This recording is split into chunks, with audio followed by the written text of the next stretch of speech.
It is a virtual impossibility for fresh water and salt water to flow together.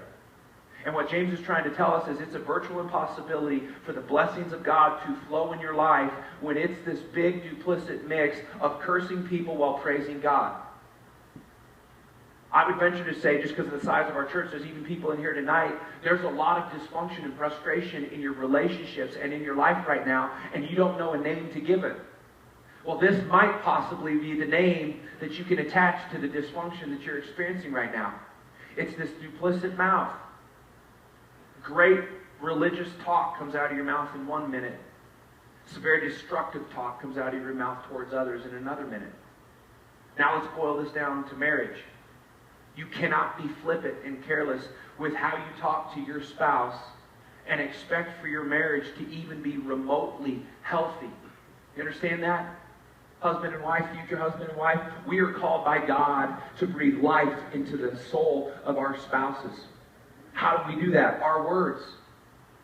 There's not a greater life-breathing agent that you have been given than this mouth right here to breathe life into the people that matter most to you. In fact, we're called to breathe life into everyone, but it should rise and fall with the person that we made vows with, the person that you kissed at the altar.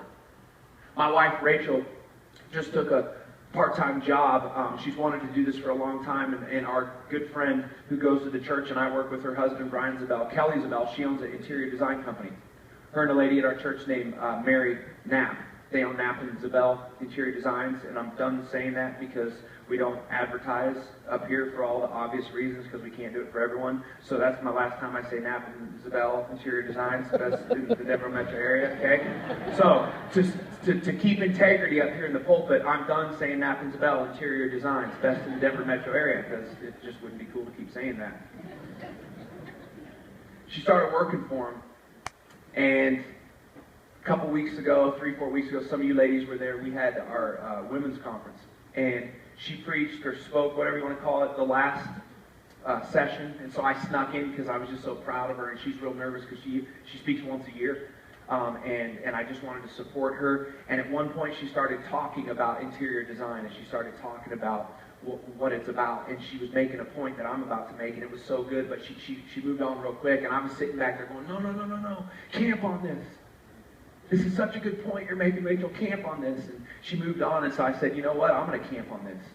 I'm going to take that thought from her. But she said when Kelly and Mary go into a house, their job as interior designers is to first get to know the owner of the house, get to know kind of their personalities, their likes and their dislikes.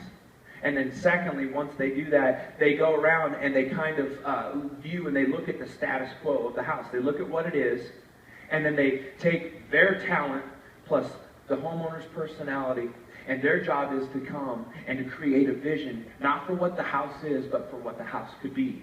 Right? I think we all get that. It's Interior Design 101. That is